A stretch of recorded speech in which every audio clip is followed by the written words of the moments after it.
Hey folks, welcome back to another episode of the Choecast.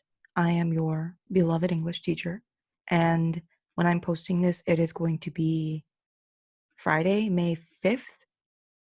Yes, I had to write it down because I always forget. So, like I said on during the last episode, I figured that it's the first Friday of the month. It's May already, and I have wanted to do this for a long time, but we've never really had the time. So I figure, why not do it now? On the first Friday of the month, I think that it should be First Chapter Friday. And what that means is I'm going to be reading the first chapter of a book to you. I'm going to try to pick good books. I really wanted to do book clubs at the end of the year. And these are actually some of the books that I wanted to do for book clubs. So I figure you get to hear a little bit of the story. Yeah, let's get to it. So the book that I'm going to be reading from today is, oh my God, I love this book. This was such a good read. It is called Dark Dude.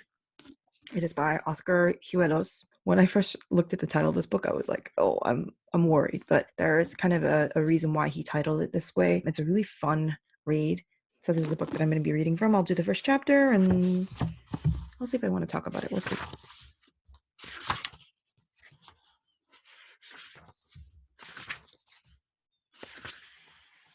So I wanted to read this to you. I didn't know what dark dude meant until I read this little thing inside the story. He gives a little definition. Dark dude is a noun, and it's what a male of light skin is derisively called by persons of color. So if you're doing something derisively, you're doing it to make fun of them. And it was colloquial, so it's not dictionary official language, but it's slang, and it was used in Harlem during the years 1965 to 1970. It's also, the second definition is a person considered suspect because of his light complexion, especially in criminal circumstances. Third definition is someone who is not considered streetwise, so you're kind of fool.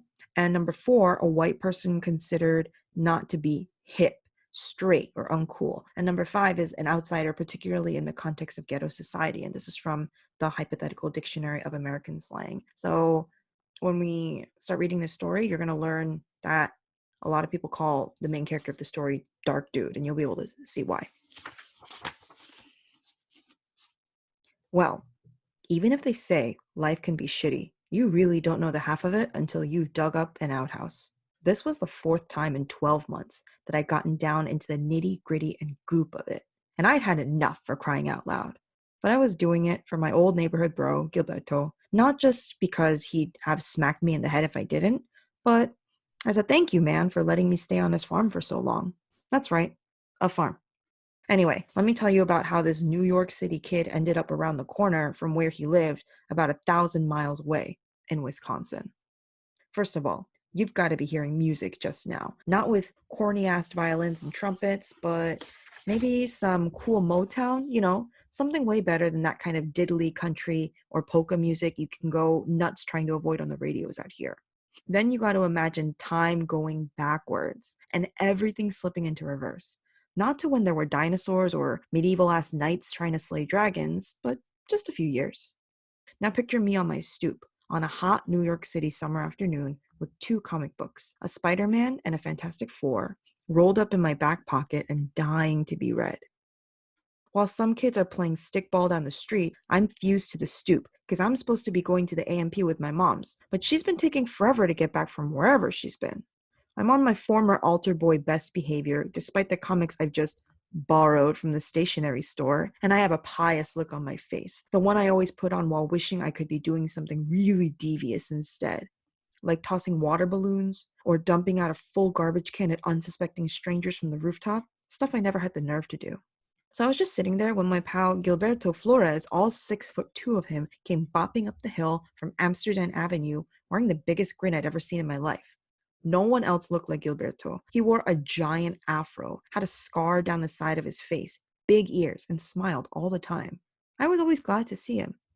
So, Gilberto, why are you looking so happy? I asked him. He could barely contain himself. Rico, my man, he said, a toothpick between his lips and stroking his goatee the way he did whenever a girl with a nice butt went walking by. I'm rich. What do you mean, rich? I asked, used to hearing all kinds of BS from him. He strode over to me and planted one of his size 12 feet on the highest step. You remember that lottery ticket I bought a few weeks back at Jack's stationery? Sure, I was with you, I said, nodding. Well, he said, bending his lanky frame closer to me, I hit that jackpot. And I do mean hit it. No shit, I said, jumping up.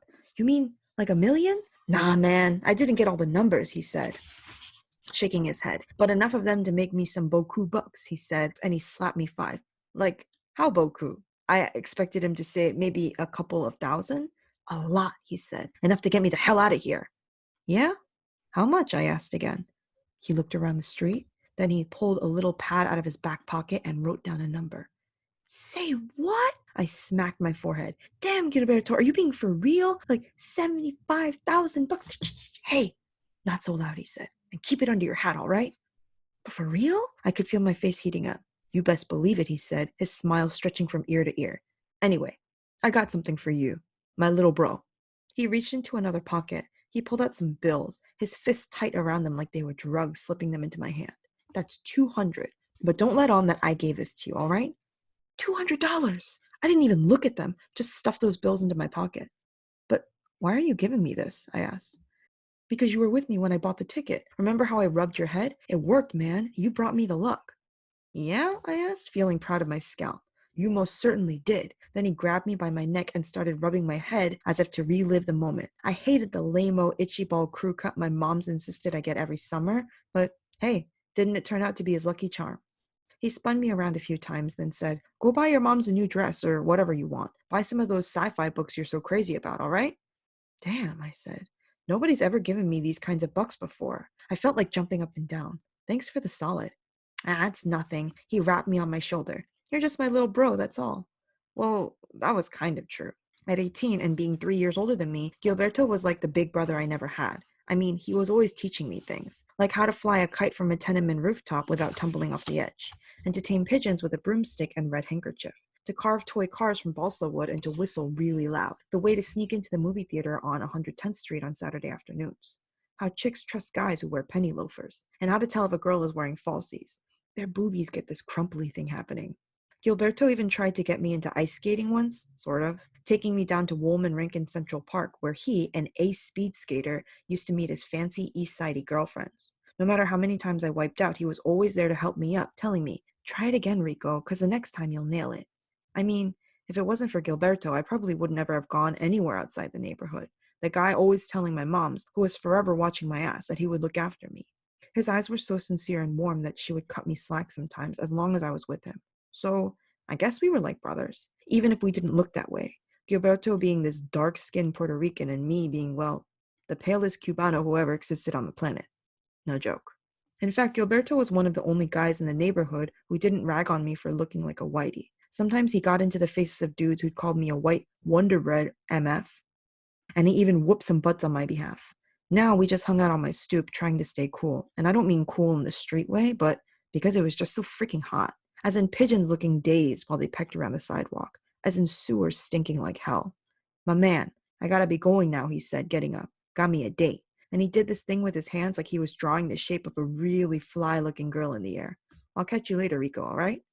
Sure, have fun, man, I answered. And thanks for the bugs, Gilberto, I added, feeling suddenly rich myself. As he went off whistling all merrily towards the avenue, I didn't envy his big win, like I might have with someone else. It was just one of those things, like it couldn't have happened to a nicer guy. For a while, I watched that stickball game run its course down the hill, the guys playing it with just broomsticks and 35-cent pink Spaldings, really cursing up a storm and smoking pot between innings. They didn't give a damn about anybody or anything, like they didn't have any respect. I mean, there was this skinny Puerto Rican kid named Papo jumping up on car hood to catch a fly ball and leaving his sneaker prints and dents on it. Like, who the hell cared? And you could even tell which of them was a junkie, like this guy named Bumpy. He just sort of took forever to get his act together at the plate, which was just a manhole cover, with an unlit cigarette dangling between his lips. He was moving real slow as if he were a scuba diver in the ocean, or one of those astronauts walking on the moon. But waiting for my mom's was getting old, and like I said, it was hot. So freaking hot that I was tempted to jump in front of the open fire hydrant on the other side of the hill. My stoop was just on top of the street, all these little kids running in and out of its gushing waters to escape the heat. And let me tell you, that spray looked inviting as hell. But I guess I believed I was getting a little too old for that, even if I really wanted to. So I just packed the stoop in and headed upstairs, figuring that my mom's would turn up sooner or later. So that's the first chapter of Dark Dude. I realize that it doesn't really show up in this chapter so much.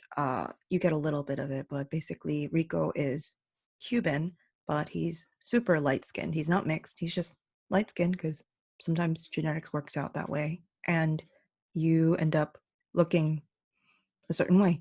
I'm pretty dark skinned for a Korean, and sometimes people don't believe me when I say like, "Hey, my family's all Korean." You're like, "Oh no, no, no, you're Filipina, you're something else." And I'm like, no, it's just genetics. My dad's side of the family is really dark. My brother's a lot lighter than me just because genes. Anyway, so Rico is he has the victim of discrimination, I think, a lot because of the color of his skin, which is kind of why they call him Dark Dude. You do see that Gilberto winning the lottery does become a kind of a driving force in the story for new things to happen. But you know, like it's a really good way to start a story. I loved reading this book. I don't know if you guys saw me when I was reading this during the school year, but I could not put it down. It was so good.